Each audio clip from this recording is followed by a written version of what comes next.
예, 하나님의 말씀 여호수아서 8장 10절부터 19절 말씀까지입니다. 하나님의 말씀 여호수아서 8장 10절부터 19절 말씀까지입니다. 먼저 14절까지 읽겠습니다. 같이 읽겠습니다. 시작. 여호수아가 아침에 일찍이 일어나서 백성을 점거하고 이스라엘 장로들로 더불어 백성 앞서 아이로 올라가며 그를 쫓은 군사가 다 올라가서 성읍 앞에 가까이 이르러 아이 북편에 진치니 그와 아이 사이에는 한 골짜기가 있었더라. 그가 5,000명 가량을 택하여 성읍 서편 베델과 아이 사이에 또 매복시키니 이와 같이 성읍 북편에는 온 군대가 있고 성읍 서편에는 복병이 있었더라. 여호수아가 그 밤에 골짜기 가운데로 들어가니 아이 왕이 이를 보고 그 성읍 백성과 함께 일찍이 일어나서 급히 나가 아라바 앞에 이르러 정한 때 이스라엘과 싸우려 하고 성읍 뒤에 복병이 있는 줄을 알지 못하였더라. 그 다음에 또 15절부터 시작. 여호수아와 온 이스라엘이 그들 앞에서 거짓 피하여 광야길로 도망하며 그 성 모든 백성이 그들을 따르려고 모여서 여호수아를 따르며 유인함을 이고 성을 멀리 떠나니 아이까지 아니한 자가 하나도 없으며 성문을 열어놓고 이스라엘을 따랐더라. 여호와께서 여호수아에게 이르시되 내 손에 잡은 단창을 들어 아이를 가리키라. 내가 이 성읍을 내 손에 주리라. 여호수아가 그 손에 잡은 단창을 들어 성읍을 가리키니 그 손을 드는 순간에 복병이 그 초소에서 급히 일어나 성읍에 달려 들어가서 점령하고 곧 성읍에 불을 놓았더라. 19절 말씀까지입니다. 감사합니다. 예, 오늘은 여호수아서 8장 10절로 19절 말씀을 통해서 단창으로 성을 가리키라. 단창으로 성을 가리키라. 예, 이런 주제로 말씀을 전해드리겠습니다. 예, 이스라엘이 여리고성을 점령하고 그 다음에 공격 목표인 아이성을 공격했으나 1차 공격에서 실패하여 36명이 전사를 했습니다. 이스라엘의 군사들은 3,000명쯤 출전하면 충분히 아이성을 함락시킬 수 있을 것으로 짐작했지만 오히려 패배했습니다. 이 공격 작전에도 문제가 있었지만 더 중요한 문제점은 이스라엘 가운데 죄가 있었기 때문이며 또 한편 자만심이 있었기 때문에 하나님께서 함께 하시지 않으심으로 말미암아 패배한 것입니다. 예, 이스라엘은 죄 문제를 해결하고 하나님께서 지시하신 작전대로 아이성을 공격하기 위한 작전 준비를 마쳤습니다. 우선 3만 명의 군사를 선발하여 아이성 뒤에 매복시키고 여호수아는 본대를 이끌고 정면에서 공격하는 채 하다가 거짓으로 패배하여 후퇴하는 작전이었습니다. 그때 아이성 군사들이 이스라엘의 군사를 멀리까지 추격해 오면 잠복했던 이스라엘 군사들이 아이성에 들어가 성을 점령하고 성에 불을 놓는 작전이었습니다. 이 작전 준비가 이와 같이 철저하게 이루어지자 작전대로 공격이 시작이 되었습니다. 본문의 10절, 11절은 제일 먼저 공격 개시를 하는 이와 같은 내용이 담겨져 있습니다. 다시 말해서 여호수아와 이스라엘 군사들이 이제 아이성을 공격 개시하는 이와 같은 내용이 담겨져 있습니다. 여호수아가 아침에 일찍 일어나서 백성을 점거하고 이 말씀은 여호수아가 아침에 일찍 일어나서 출전할 군사들을 점검을 했다는 것을 의미합니다.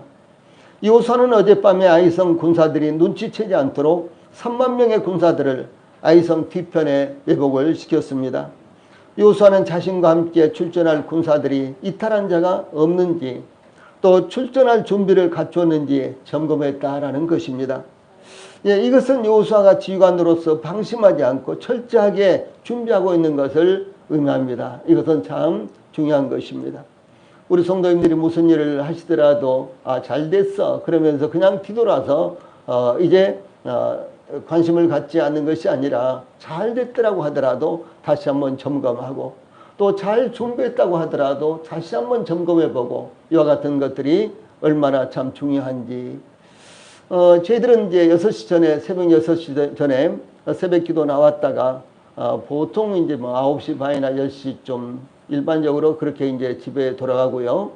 뭐 토요일 같을 때는 좀 늦어지면 뭐 심지어 12시에도 돌아갑니다. 그리고 좀 늦으면은 뭐 허겁지겁 이제 이렇게 자연스럽게 이제 마음이 바쁘잖아요.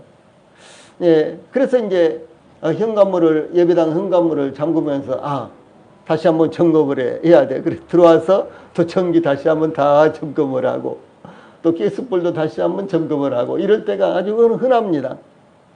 예, 때때로 만약에 이제 이 끄지 않았는데도 불구하고 끈 것처럼 생각이 들어서 그냥 가버리면요, 그날 밤새도록 찜찜해가지고 예배당에 다시 한번 갈까 그래서 온 적도 있었어요.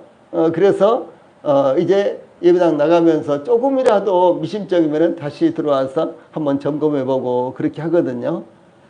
이것은 우리 성도들의 삶 가운데서도요, 참 필요한 것입니다. 잘 됐어. 그것으로 끝내시지 말고 다시 한번 점검해보고 확인해보고 이와 같은 자세가 우리 성도들에게요, 안전하다라고 하는 것입니다.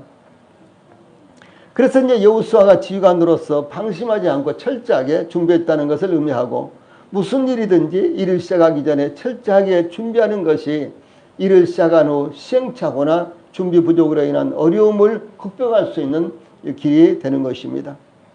우리가 잘 알다시피 2월 24일 러시아는 약 20만 명의 병력으로 우크라이나를 침공했습니다.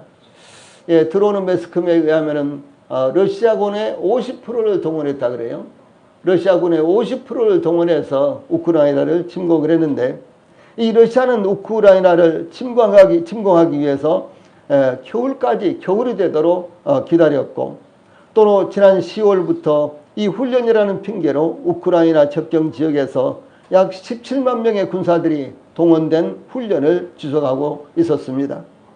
이 러시아는 침공 전날까지도 군 병력은 훈련을 마치고 귀환할 것이라고, 우크라이나 국경을 넘어서 침공을 하면서까지도 러시아군은 곧 귀환할 것이다 라고 이렇게 계속해서 말을 흘렸지만, 그러나 그것은 끝까지 이제 세계를 속이고 우크라이나 군대를 속인 것이었습니다. 우크라이나를 침공할 의사가 전혀 없다고 러시아는 계속해서 속였습니다. 그러나 24일 러시아는 군대를 총동원해서 동쪽, 남쪽, 북쪽의 세 방면에서 일시에 우크라이나 침공을 개시를 했는데, 지금은 우크라이나 수도 키예프에 30km 그 전방까지 해서 아주 치열한 공방을 벌이고 있는데, 러시아가 지금 깜짝 놀라고 있답니다. 우크라이나가 이렇게 준비를 지금 잘하고 방어를 잘하느냐. 그들은 몇 시간 안에 키예프를 차지할 것으로 이렇게 생각했는데, 키예프 30km 전방에서 지금 아주 치열한 공방을 벌이고 있고, 우크라이나 군대는 아주 일사흥전을 하고 있다는 이와 같은 소식이 들려오고 있습니다. 이 본문의 이스라엘 장로들로 더불어 백성 앞서 아이로 올라가매, 이와 같은 말씀은 이제 여호수아가 이스라엘 장로들이 선두에 서서 이 선두에서 이제 이스라엘 군대를 주의하고 있는 이와 같은 모습을 나타내고 있는 것입니다. 그래서 여호수아가 아이성을 공격하기 위해서 군사들만 보낸 것이 아니라 여호수아 자신이 직접 본대를 이끌고 선봉에 나갔으며, 또한 이스라엘 장로들도 군사들과 함께 참전을 했다라고 하는 사실입니다. 이 장로들 그러면 뭐 나이 많고 이제 일단 이렇게만 생각이 들지 않습니까? 그런데 이제 본문에서는 이 장로들은 여호수아를 보좌하여 조언을 할 수 있는 이와 같은 사람들을 말합니다. 그러므로 여호수아는 신중하게 작전을 전개하고 있다는 것을 의미합니다. 특히 여호수아는 모든 이스라엘 군사들을 동원하여 전면전에 돌입하지는 않았다라고 하는 사실도 여기서 볼 수가 있는 것입니다. 왜냐하면 아이성 군사들을 속이기 위해서는 너무 많은 군사들을 이끌고 아이성 앞에 나타난다면 아이성 사람들이 겁을 먹고 선뜻 이스라엘을 공격하기 위해서 성 밖으로 나오지 않을 것이었기 때문인 것입니다. 여호수아와 함께 정면에서 아이성을 공격할 본대는 아이성과 이스라엘 군사들 사이에는 골짜기 하나를 사이에 두고 있었기 때문에 이 골짜기 가까운 곳으로 이렇게 진격을 하고 있었습니다. 아이성은 산 위에 건설되었기 때문에 골짜기를 건너 직접 아이성을 공격하는 것은 대단히 어려운 일입니다. 여호수아서 7장 4절로 5절에 보면 아이성은 높은 곳에 건설이 되어 있는 이와 같은 성읍이라는 것이 나타나고 있습니다. 즉 아이성에서 내리막길을 이용하여 이스라엘 군사를 공격하기는 쉬웠지만 이스라엘이 오르막길을 이용해서 오르막길로 올라가서 아이성을 직접 공격하는 것은 대단히 어려운 일이었습니다. 예, 그러므로 여호수아의 군대가 아이성 앞에 있는 골짜기를 사이에 두고 가까이 진격했을 때 아이성 군사들과 왕은 내리막길에서 공격하면 이스라엘을 쉽게 격파할 수 있을 것이라고 생각할 수는 이와 같은 자만심을 갖게 하는 이와 같은 작전이었습니다. 러시아가 우크라이나를 공격할 때와 마찬가지로 모든 전쟁은 상대를 속이는 것부터 시작을 합니다. 절대로 군사 비밀, 군사 기밀, 군사 작전을 노출시키면 안 되는 것이죠. 예, 그래서 우리나라에도 정부나 기업이나 심지어 기업이나 어디서든지 1급 비밀, 2급, 3급, 4급, 5급 이렇게요. 비밀들을 나눠놓고 예, 그냥 이렇게 흘려도 되는 것, 알려줘도 되는 이와 같은 기밀이 있는가 하면은 절대로 예, 끝까지 이제 기밀 해제가 기간이 지나도 그 기밀을 이제 공포할 수 없는, 알려줄 수 없는 이와 같은 기밀들이 있는데 특별히 이제 국가 기밀 가운데 군사 기밀은 굉장히 중요한 것입니다. 어떻게 군사들을 지금 배치하고 있는지, 그 다음에 우리나라의 아주 가장 중요한 무기는 어떤 체제로서 사용될 수 있도록, 발사할 수 있도록 이렇게 준비하고 있는지, 이와 같은 것들은 대단히 중요한 것입니다.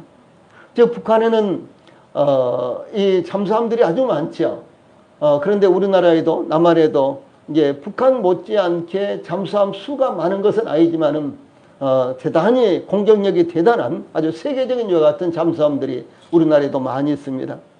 왜 잠수함을 만들까요? 그것은 적이 알지 못하도록 딱 숨어있기 때문이기도 하고 또 적이 알지 못하도록요, 아주 적이 전혀 눈치채지 못하도록 바닷속으로 들어가서 갑자기 아주 적의 요지 부분을 적이 아주 요지를요 타격하고 이렇게 도망 나올 수 있도록 이렇게 하기도 하고 그렇습니다. 그런데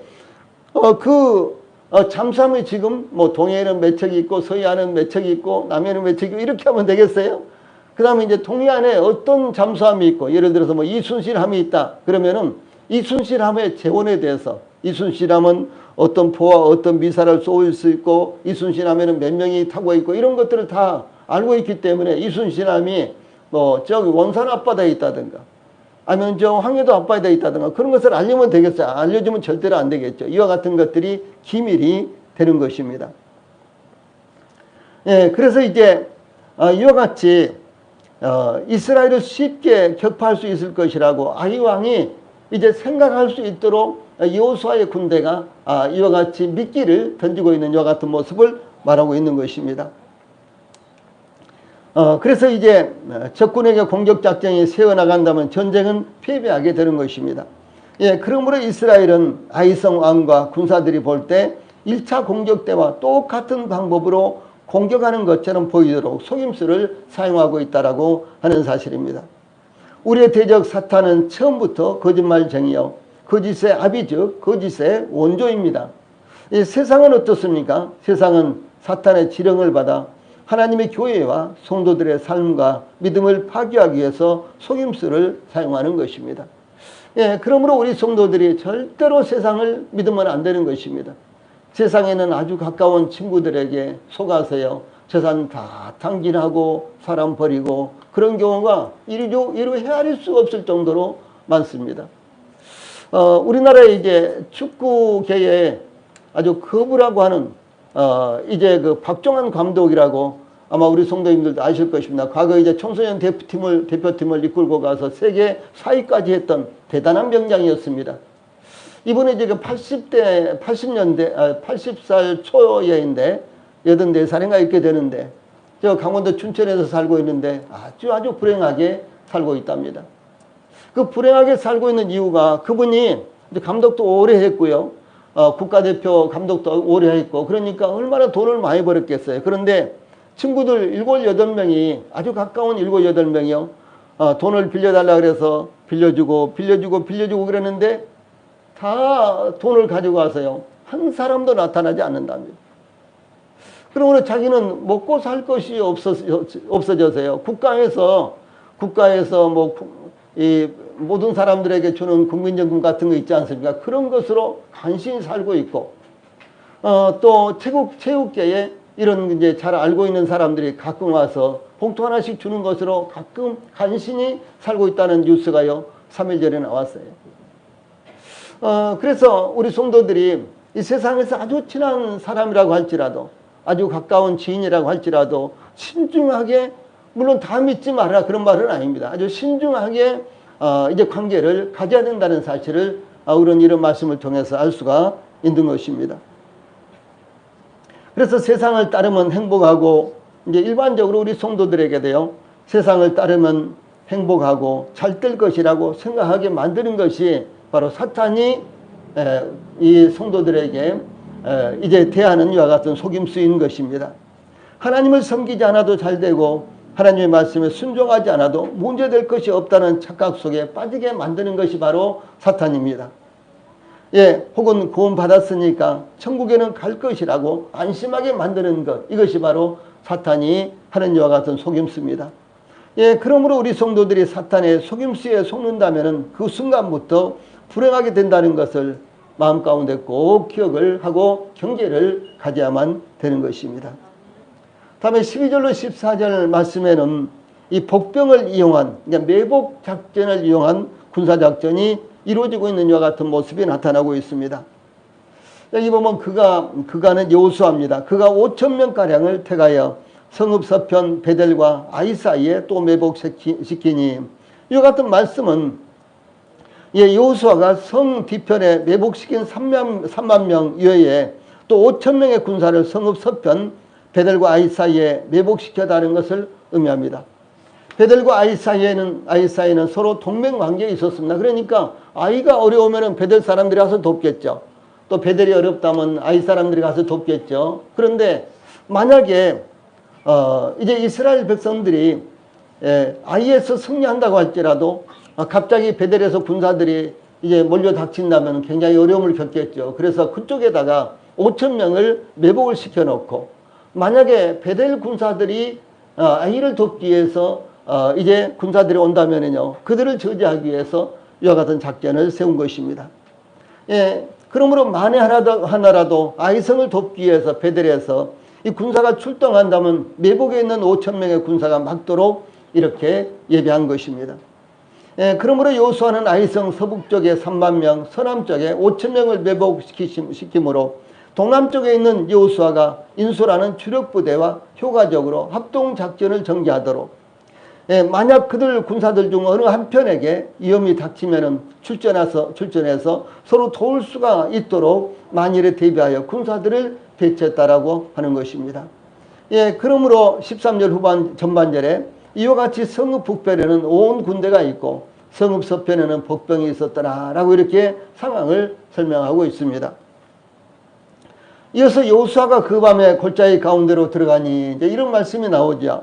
13절에 이 말씀은 아이성과 여호수아가 이끄는 이 본대 사이에 골짜기 가운데로 여호수아가 들어갔다라고 하는 것을 의미합니다. 여호수아가 군사들을 이끌고 골짜기로 들어갔다. 이것은 아주 치명적인 실패를 가져올 수밖에 없는 이와 같은 군사작전입니다. 그런데도 불구하고 여호수아와 그 군사들이요, 여호수아가 그 군사들을 이끌고 그 밤에 이 골짜기 가운데로 들어갔다. 예, 이렇게 기록되어 있습니다. 예, 현대전도 마찬가지지만 과거 재래식 전쟁, 즉 칼과 창과 화살로 싸우던 전쟁에서는 낮은 곳, 즉 골짜기에 들어가는 군사는 필패를 당하는 것입니다. 이 패배하거나 전멸을 당했습니다. 그러므로 여호수아가 골짜기로 들어간 작전은 아이성의 군사들을 유일하기 위한 유인작전이요 기만작전이었다라고 하는 것을 여기서 우리가 미리 생각을 해야 되는 것입니다. 우리나라의 6.25 이 전쟁에서요, 아주 치열했던 전쟁이 있었는데, 이 고지 탈환 작전이 있었는데, 즉 고지를 빼앗는 탈환 작전으로 수많은 병사들이 죽음을 당했던 이와 같은 이 작전이 있었습니다. 이 고지를 점령하면 몇 배나 더 유리하게 작전을 전개할 수 있었고 더 적은 희생으로 전쟁을 승리로 이끌 수 있었습니다. 그러므로 성읍은 항상 높은 곳에 쌓였으며 우리나라 휴전선 전방에 수많은 산봉우리와 산기슭에는 벙커와 군사시설을 아주 빤한 틈도 없이 많이 이렇게 설치를 해놓고 있습니다. 이 강원도 철의 삼각지대라고 불리는 철원군의 395 고지의 백마고지 전투는 국군과 중공군이 싸웠던 가장 치열한 고지 탈환 전투였습니다. 이 전투는 1952년 10월 6일부터 10월 15일까지 열흘 동안 치러졌던 전투입니다. 딱 열흘 동안 백마고지 전투에서요, 그 고지를 탈환하기 위해서 공방열을 벌인 이와 같은 탈환 전투였습니다. 그런데 아주 치열한 전투가 전개된 곳이었는데 양측의 군사력은 우리나라는 제9보병사단 2만 명과 중공군은 제38군 예하에 113, 114 그리고 112 보병사단이 후방을 지원하고 있는데, 그러니까 중공군은 3개 사단이 이제 백마고지를 탈환하기 위해서 이제 공격을 해 들어왔고, 또 우리나라는 단지 보병 1개 사단이 백마고지를 탈환하기 위해서 이제 접전을 벌였던 이와 같은 전쟁이었습니다. 즉 국군 1개 보병사단과 중공군의 3개의 보병사단, 그러니까 이 국군은 약 2만 명 정도 됐고요, 중공군은 약 4만 4천 명 정도, 배도 훨씬 더 넘는 이와 같은 숫자의 중공군이었습니다. 이런 양측의 이제 군대가 아주 치열한 이제 이와 같이 접전을 해서 싸웠던 전투였습니다. 이 백마고지 전투에서는 10일 동안 고지의 주인이 12차례나 바뀌는 공방이 계속되었습니다. 심지어 하루에도 3번 뺏기고 빼앗는 전투가 계속되었습니다.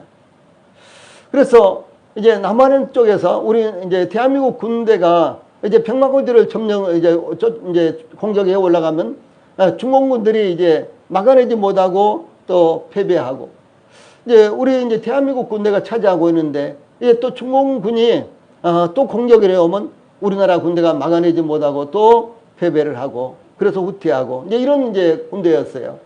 이런 고지 전투에서는요, 고지를 점령하기 위해서는 최소한도 공격하는 이 부대가 5배 정도, 그러니까 지키는 이 군대가 100명 정도 된다면은 공격하는 군대가 500명 정도는 돼야지만 실제로 전쟁을 할 수 있는 것입니다. 예, 그렇게 공격하는 이와 같은 부대는요, 엄청난 피해를 이와 같이 입어야지만 가능한 이와 같은 것이었습니다. 그런데 무려 열흘 동안에 12번이나 고지 주인이 바뀌었고 하루에도 3번이나 뺏기고 빼앗기고 하는 이와 같은 공방전이 계속됐다니까 얼마나 그야말로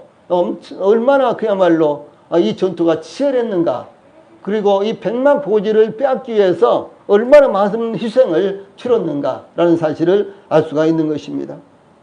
비행기와 각종 포가 포격을 하고 보병들은 백병전까지 치르는 전쟁이 계속되어 결국은 우리나라 국군이 최종적으로 백마고지를 차지하는 것으로 끝났습니다.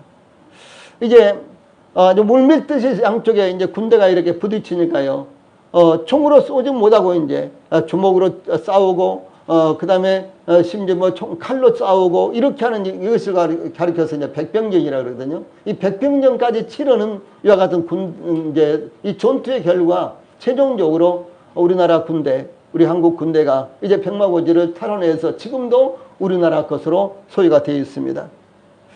예, 그런데 이 전쟁으로 인해서요, 우리나라 병사 열흘 동안이에요. 열흘 동안에 3,428명의 사상자가 발생을 했고요. 중공군은 14,000여 명의 사상자, 그리고 5,000여 명의 포로가 잡혔어요. 이렇게 엄청난 희생을, 그러면 양측 합해서 얼마입니까? 약 2만 명의 사상자가 발생했다. 열흘 동안에 한 고지를 놓고 약 2만 명의 사상자가 발생했다라고 하는 것입니다. 이와 같이요, 이 고지 탈환이라는 것은 고지 전투에서 고지 탈환이라는 것은 굉장히 중요하고, 그런가 하면 또 골짜기로 들어가는 것은, 이제 고지가 이렇게 있다면 그 밑에 이제 골짜기지 않습니까? 이 골짜기로 들어가는 것, 이것은 필패예요. 그냥 죽으러 들어가는 것이나 다름없어요. 지금 러시아와 우크라이나가 전쟁을 하는데 우크라이나나 그다음에 그 옆에 있는 폴란드나 다 이제 러시아와 접경하고 있는 이런 나라들이잖아요. 그런데 이 폴란드라든가 우크라이나 같은 데는 우리나라처럼 막 이렇게 산이 없어요. 예, 거의 평원입니다. 이 거의 평원인 이와 같은 곳에서는요, 가장 중요한 것이 현대전에서는 탱크예요. 이런 막 산이 있으면 탱크를 몰고 못 넘어오겠죠. 그렇죠. 그러니까 의정부와 서울 사이에 저 도봉동 그쪽만 딱 틀어막으면 이쪽으로는 못 오는 거죠. 그런데 이 러시아와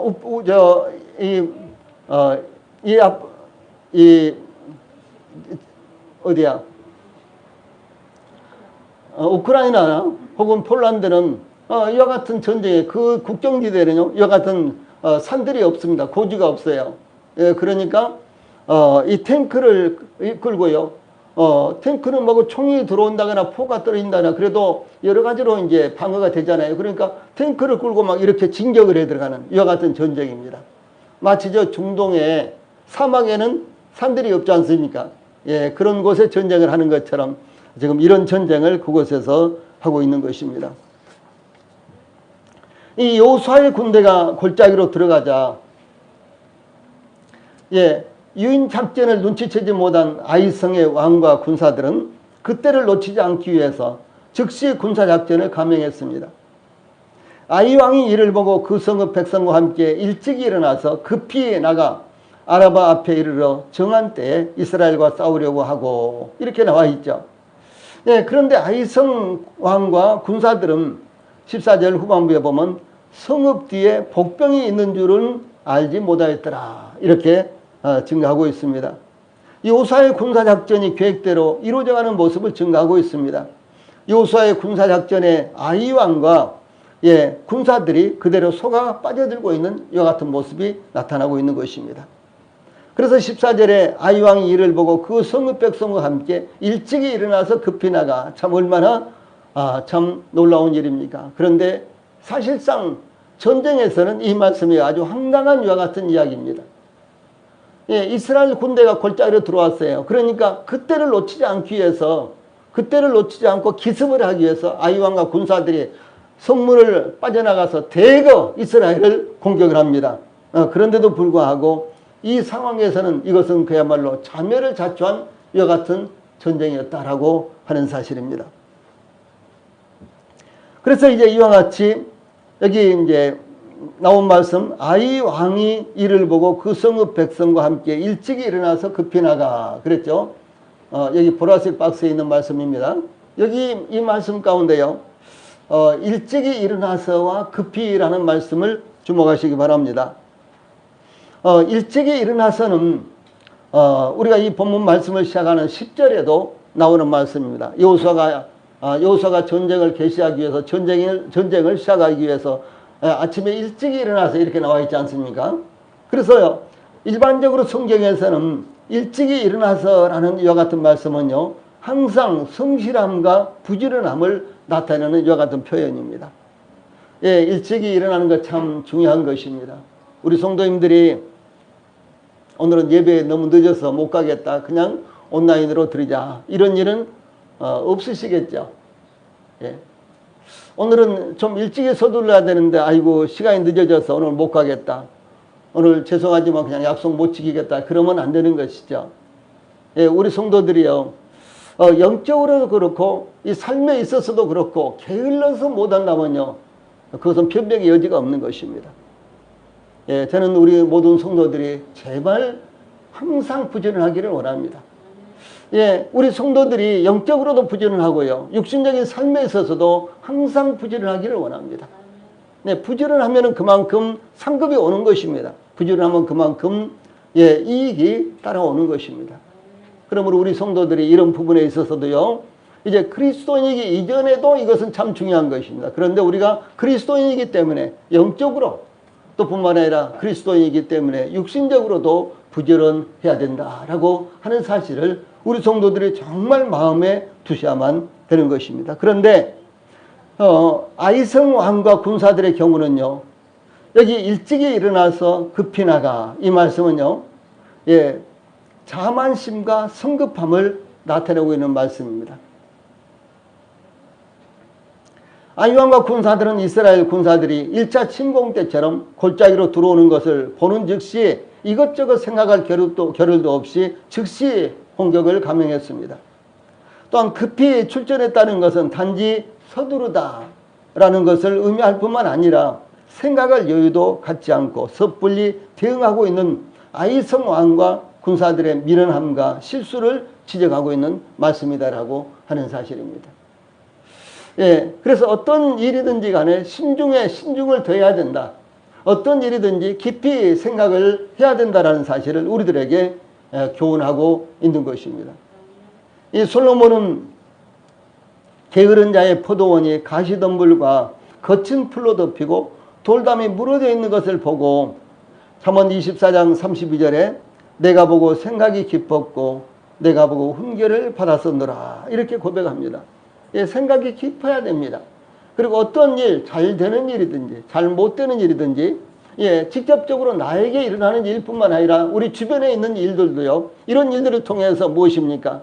우리가 생각을 깊이 해야 되고 우리가 교훈을 받을 수 있는 기회가 와야 된다라고 하는 사실입니다. 여러분 제가 자꾸 전쟁 이야기해서 그렇습니다만은 우크라이나와 러시아의 전쟁이 지금 발발을 했습니다. 그런데 우크라이나가 전 세계에 도움을 청하는 이와 같은 일들을 하고 있습니다. 저 이스라엘에는 아이돔 이와 같은 로켓을 이제 공급해 달라고 했지만 이스라엘은 그 공급할 수가 없어요. 그래서 죄송하지만 우리는 공급할 수가 없다라고 사용을 했습니다. 또 우크라이나 국방장관이 우리나라도 방문해 가지고 우리나라에 여러 가지 무기를 수출할 것을 요청했지만 우리나라도 역시 그렇게 쉽게 무기를 수출할 만한 상황이 아닙니다. 예, 우리나라는 비행기도 여기저기 팔려고 하고 또 많이 팔았습니다. 또 그런가 하면 자주포라든가 탱크라든가 장갑차라든가 이런 것도 전 세계에 지금 팔려고 예, 우리나라가 하고 있지 않습니까? 그러나 아무도 곳이나 팔 수는 없는 것이죠. 그렇죠. 그렇기 때문에 평상시에 평화로울 때 힘을 길러야 되고요. 예, 평상시에 힘을 길러야 되고 평상시에 잘 준비를 하지 않으면 안 되는 것입니다. 그와 같은 교훈을 저희들에게 보여주고 있습니다. 또한 전도서를 통해서 솔로몬은 형통한 날에는 기뻐하고 공고한 날에는 생각하라 이렇게 증가하고 있습니다. 선자 이사야는 우상을 만들고 섬기는 자들을 향해서요. 마음에 생각도 없고 지식도 없고 총명도 없는 자들이다 라고 이렇게 증가하고 있습니다. 예, 또한 사도 바울은 고린도전서 10장 12절에서 그런즉 선질로 생각하는 자는 넘어질까 조심하라 이렇게 공고했습니다. 또 갈라디아서 6장 3절에서는 만일 누가 아무것도 되지 못하고 된 줄로 생각하면 스스로 속임이니라 이렇게 교훈하고 있습니다. 예, 그러므로 지금 당장 유익하다고만 생각하지 말고 또한 지금 당장 어려움이 된다고만 생각하지 말고 더구나 지금은 시간이 없다고만 생각하지 말고 하나님의 말씀을 따라 생각하고 행동해야 한다는 것을 저희들에게 교훈하고 있는 것입니다. 아이성과 군사들의 결정적인 실수는 성읍 뒤에 복병이 있는 줄은 알지 못하였더라. 14절 후반절 말씀입니다. 예, 성읍 뒤에 복병이 있는 줄은 알지 못했다. 이것이 아이성 왕과 백성들의 그 군사들의 결정적인 실수입니다. 그 실수는 죽음으로 이어지고 말았죠. 예, 여호수아의 군사작전은 하나님께서 지시하신 대로 유인작전과 매복작전이었습니다. 그런데 아이 왕과 군사들은 1차 침공 때와 같이 이스라엘의 전면전을 치르기 위해서 골짜기로 들어오고 있다고 잘못 판단했던 것입니다. 그러나 그것은 군사작전이었습니다. 이 군사작전의 실패와 오판은 수많은 인명의 손실을 가져오는 치명적인 것이 되는 것입니다. 요즘 보험 사기나 금융 사기들 얼마나 많습니까? 2000년대 초반 대만에서 시작된 보이스 피싱은 우리나라에서는 2006년에 처음으로 발생을 했답니다. 그런데 이 보이스 피싱의 발생 건수가요, 2016년에는 17,040건, 2017년에는 24,259건, 2018년에는 34,132건, 2019년에는 37,667건, 2020년에는 31,680건이나 발생하고 있습니다. 예, 보이스피싱에 대해서 얼마나 국가적으로도 그렇고 뭐 은행에서도 그렇고 얼마나 많이 이렇게 경계를 하라고 메시지가 날라옵니까? 그런데도 불구하고 저나 우리 성도들이나요, 거기까지 생각지 못한 이와 같은 방법으로 이 보이스피싱 범죄자들은요 그렇게 작전을 짜기 때문에 그냥 넘어가는 거예요. 몇 년 전 과거 저도 한번 보이스피싱에 걸려 들어가지고 몇 천만 원 이와 같이 참 줄 뻔 봤잖아요. 그때 얼마나 참혹하든지 정말 그 돈도 돈이지만은요 그 참혹한 마음, 그 마음을요 이를 표현할 수가 없었어요. 그런데 주님의 도우심으로 말미암아 손해 보지 않고 다 찾았습니다만은 정말 기적이었어요. 제가 경찰서에 가니까 경찰서 이 전화를 끊지 않고 갔는데 경찰서에서 형사가요 전화를 받더니 마구 욕을 하고 끊어버리더라고요. 그러면서 하는 말이 너무너무 아쉬웠어요. 하는 말이 이것들은 못 잡습니다. 뭐 중국에서나 어디 이런 데서 할 텐데 어떻게 잡습니까? 그러고 마는 거예요. 얼마나 황당해요. 경찰들도 그 보이스피싱 현장에서 그 전화를 받으면서도 그들도 이건 못 잡는 것이다. 이건 구제 가능성이 없다. 이렇게 생각을 하고 있는 거예요. 그러니 우리 성도들에게 만약에 그런 일이 임하면은요 어떻게 막아내겠습니까? 참으로 대단한 이와 같은 사건들입니다. 우리나라의 5대 금융 이 사기 사건은 조이팔의 다단계 사건 2004년에 있었고요. IDS 홀딩스 사건, 밸류 인베스트 코리아 사건, 라임 자산 운용 사건, 그리고 2017년에 일어났던 옵티머스 자산 운용 사건. 요즘 이제 재판을 받고 이 사람들이 막 이제 뭐 20년짜리인데 뭐 5년이가 이렇게 줄어들고 막 이런 요즘 사건들이 일어나고 있죠. 지금 현재 재판 중에 있어요. 대부분 이제 재판이 지금 끝나가는 상태에 있습니다. 그래서 이제 국민을 대상으로 수조 원씩 사기를 친 이와 같은 사건들입니다. 범인들은 체포되어 구속되어 형벌을 받아도 시민들의 피해를 입은 것에 비하면 별것 아닌 것이고, 그 다음에 이 피해를 받던 시민들은 구제를 못 받습니다. 그들을 감옥에 집어넣고 그들에게 벌금을 물리고 보상금을 물려도요 결국 피해를 본 시민들은요 구제받을 길이 없는 거예요. 그러니 어떻게 해야 되겠어요? 어떻든 간에 우리가 하나님 앞에 기도하고 우리가 하나님 앞에서 정말 삼가고 하나님의 도우심을 구하고 조심해야 하는 것밖에 없는 것입니다. 이와 같은 이제 보이스피싱 같은 이와 같은 범죄들은요 돈이 많이 써서 걸리는 것이 아니에요. 물론 돈이 아주 많은 사람들이 한 번에 뭐 몇 억씩 이렇게 이와 같이 날리는 경우도 있습니다. 그런데 걔들처럼 돈이 없는 사람들, 통장에 돈이 별로 없는 사람도요 쉽게 걸려든다라고 하는 것이죠. 이 정보만 제공을 해주면 그 사람들이 내 카드와 내 통장을 위해서 별별 수단을 다 써가지고요 이 돈을 만들어 가는 거예요. 그럼 나는 빚만 지는 것입니다. 이렇게 만들기 때문에 우리가 사전에 그와 같은 것에 대해서요 조심하는 수밖에 없다라고 하는 것입니다. 그래서 이와 같이 영적인 속임수와 위장술과요 거짓도 항상 조심하지 않으면 안 되는 것입니다. 우리가 세상에서 물질적으로 사기당하는 것, 이와 같이 속임수 당하는 것, 그것뿐만 아니라 영적으로 우리가 속임수를 당하는 것도 항상 조심하지 않으면 안 된다라고 하는 사실입니다. 이 영적인 전쟁에서 실패한다면 육신적인 싸움에서 패배하는 것과 비교할 수 없는 손해를 입기 때문에 우리가 주의를 해야 되는 것입니다. 마지막으로 15절로 19절에서는 성공적인 유인 작전이 나타나고 있습니다. 여호수아가 지휘하는 본대는 1차 공격 때처럼 아이성 가까이 접근하자 아이성 군사들이 대거 공격을 감행했습니다. 그때 여호수아 군대는 아이성 사람들 앞에서, 아이성 이 군사들 앞에서 거짓으로 피하여 광야길로 도망을 쳤습니다. 잡힐 듯 하면서요 이렇게 이제 도망을 간 거예요. 그러니까 조금만 힘을 더 내서 쫓아가면 곧 우리가 잡겠다, 우리가 대승리하겠다, 이런 가능성이 아이성 사람들에게는요 이제 있었던 것이에요. 그러니까 끝까지 추격을 해옵니다. 즉 여호수아의 군대는 아이성의 왕과 군사들의 자만심을 활용하여 유인 혹은 후퇴 작전을 사용했습니다. 아이성의 왕과 군사들은 이스라엘 군사들이 유일한 것도 모른 채 그들의 뒤를 쫓아 성을 멀리 떠나서 추격을 했다라고 16절에 이렇게 기록하고 있습니다.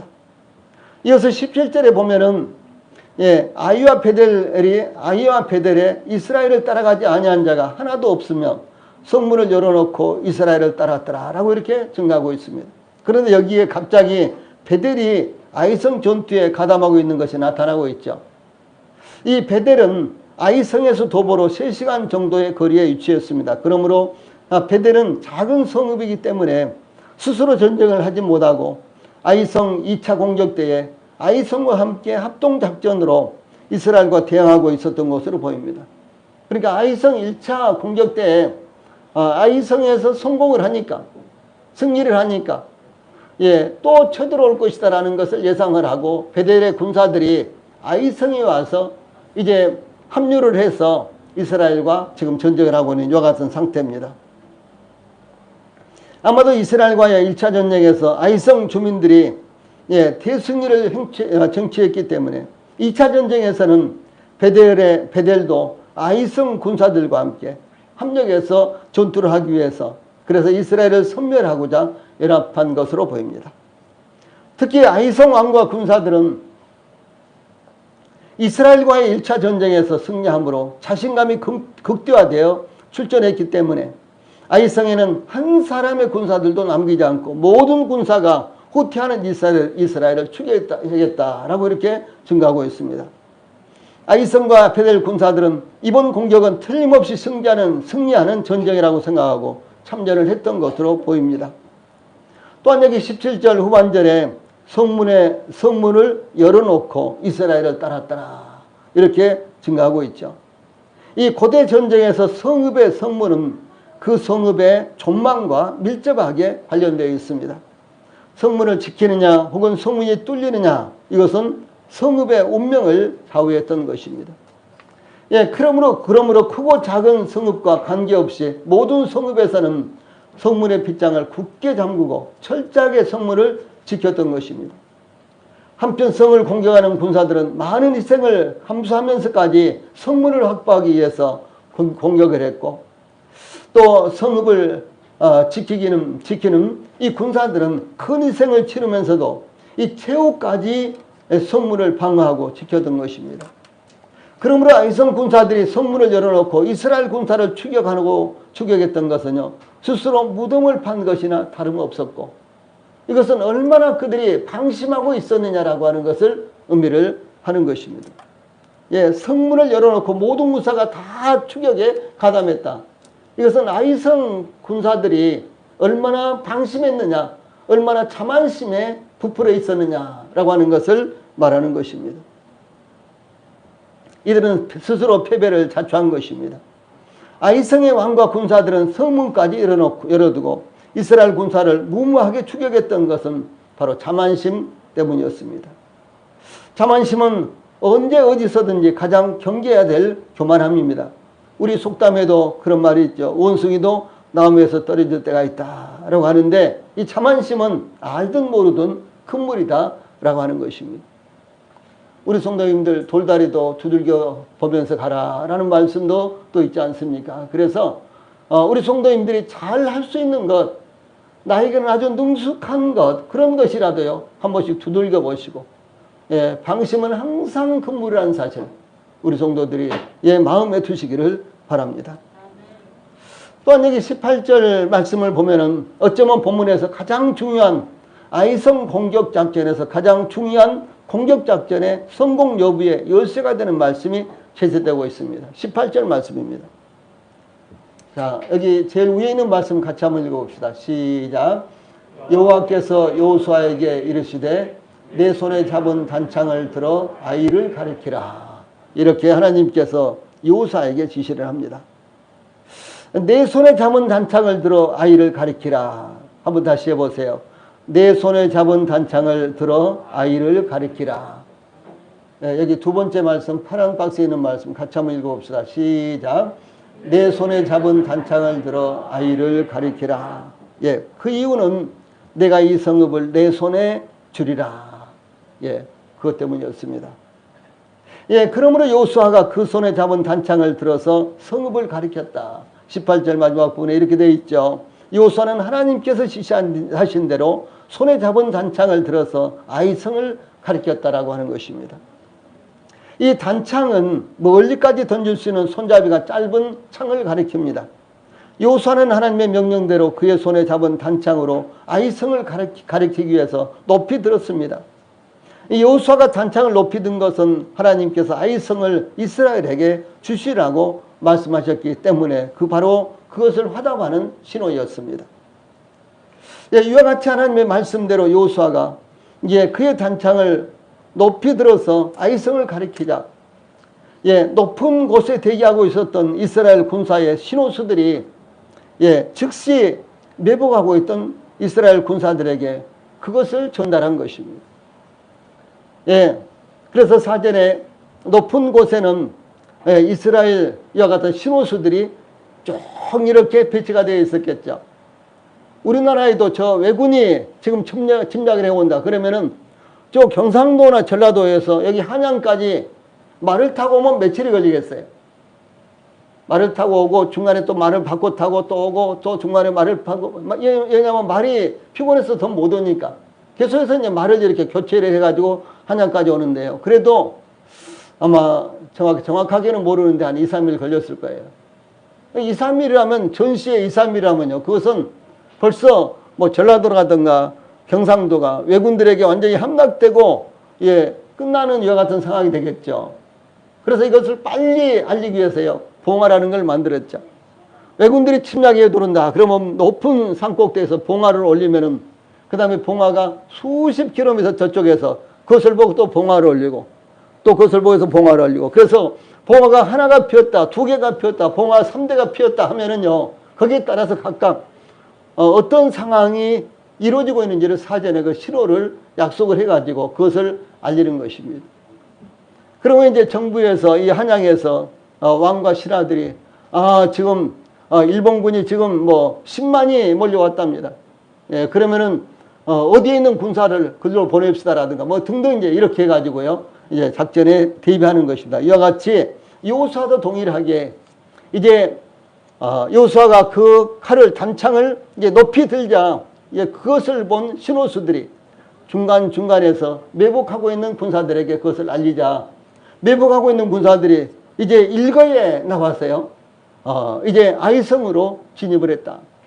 이미 아이성 문은 열려졌죠. 군사는 한 명도 없었죠. 전혀 방해받지 않고 어떤 충돌도 없이 아이성에 진입을 할 수가 있었던 것입니다. 그래서 명령을 기다리고 매복하고 있었던 이스라엘 군사들은 성문까지 활짝 열어놓은 텅 빈 아이성으로 들어가서요. 순식간에 성을 점령을 했던 것입니다. 여기 참 중요한 말씀이 나오는데 하나님께서 여호수아에게 단창을 높이 들어서 아이성을 가리키게 한 것은 여호수아와 이스라엘 군사의 기도를 의미합니다. 하나님 도와주십시오라고 하는 이와 같은 기도를 의미합니다. 기도는 모든 승패의 원인이 되는 것입니다. 이스라엘 백성들이 출애굽한 후 르비딤에 이르렀을 때 아말렉이 이스라엘을 공격을 했습니다. 아말렉은 광야 생활에 익숙한 민족이었습니다. 그때 모세는 여호수아에게 우리를 위하여 사람들을 택하여 나가서 아말렉과 싸우라. 내일 내가 하나님의 지팡이로 손에 잡고 산꼭대기에 서리라. 출애굽기 17장 9절에 이렇게 말씀이 기록되어 있습니다. 그리고 이제 모세는 아론과 훌과 함께 산꼭대기에 올라가서 하나님의 지팡이를 높이 들었습니다. 그런데 이거 얼마나 들고 있겠어요? 금방 피곤해서 손이 내려오겠죠. 그러니까 아론과 훌이 한쪽에서는 양쪽에서 이제 모세의 손을 들어서요. 이것이 이 손이 종일 내려오지 않도록 이렇게 붙이겠다. 이것은요. 이 싸움이 끝날 때까지 모세와 아론과 훌이 함께 하나님 앞에 기도했다라고 하는 것을 의미를 하는 것입니다. 그때 이스라엘은 아말렉을 이겼습니다. 그런데 모세가 피곤해서 팔이 아파서 계속해서 그 손을 들고 있을 수 없게 되자 모세의 손이 내려오니까 이스라엘이 패배를 했습니다. 그때 아론과 홀은 양쪽에서 모세의 팔을 붙들어 모세의 손이 내려오지 않게 이렇게 붙들었습니다. 그러자 이스라엘이 이제 또다시 이겼습니다. 예, 그래서 이제 모세와 아론과 홀이 모세의 손을 붙들어서 그 손이 해가 지도록 내려오지 않게 하자. 예, 그때 아말렉을 쳐서 완전히 승리를 했습니다. 여호수아의 경우도 마찬가지였습니다. 쭉 나가서 26절에 보면요, 이와 같은 말씀이 나옵니다. 제일 아래에 있는 말씀, 아이 주민들을 진멸하여 바치기까지 여호수아가 단창을 잡아 든 손을 거두지 아니하였고, 똑같은 상황입니다. 출애굽기 17장에서 모세가 그 지팡이를 든 손을 해가 지도록 내리지 않았다는 것과요. 여기에 여호수아가 이 단창을 잡은 손을 이 전쟁에 아이 성의 전쟁이 끝날 때까지 내리지 않았다는 것과 똑같은 것입니다. 우리 성도님들, 우리가 기도가 없으면 절대로 이길 수 없습니다. 우리에게 기도가 없다면 절대로 세상에서의 이 싸움에서 이길 수가 없는 것입니다. 우리가 잘할 수 있는 것도요, 기도가 없다면은 그것이 이루어지기 어렵습니다. 그래서 기도는 영적 전쟁이에요.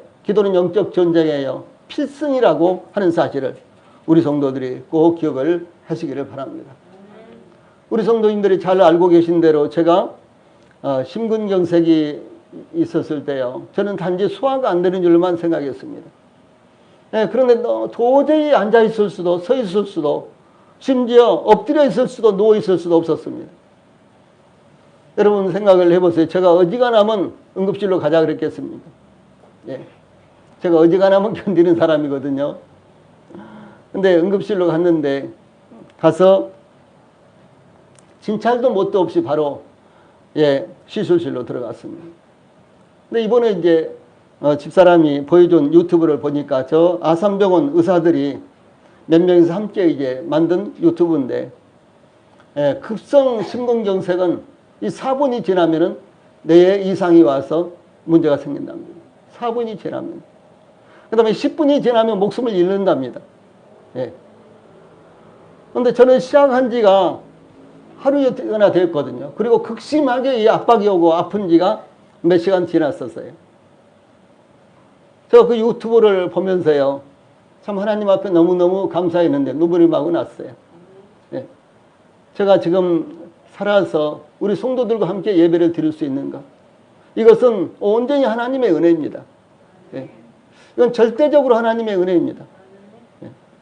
그래서 아주 급성 심근경색이 왔는데도 불구하고 제가 아무런 손상이 없이, 아무런 탈이 없이 이와 같이 우리 성도들과 함께 주님을 섬기고 있는 것은 온전히 하나님의 은혜입니다.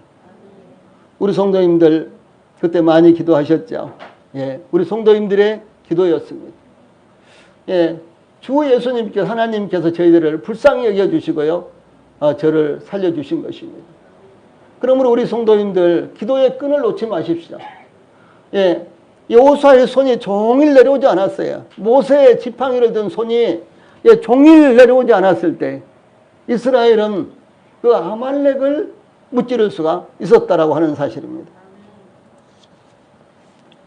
또한 여호수아가 높이 든 단창은 하나님의 말씀을 의미합니다. 이스라엘은 하나님의 말씀을 따라 순종할 때 승리했습니다. 여호수아가 19절 말씀에 그의 손을 드는 순간에 복병이 그들의 자리에서 급히 일어나 성읍으로 달려들어가서 점령하고 온 성읍에 불을 놓았더라.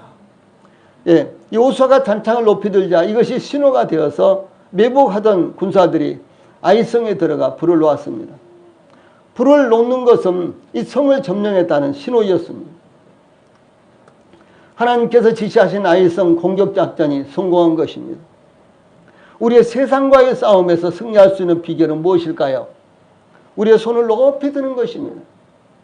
우리가 이 세상과의 영적 싸움에서 승리할 수 있는 비결, 그것은요, 우리 손을 높이 드는 것입니다.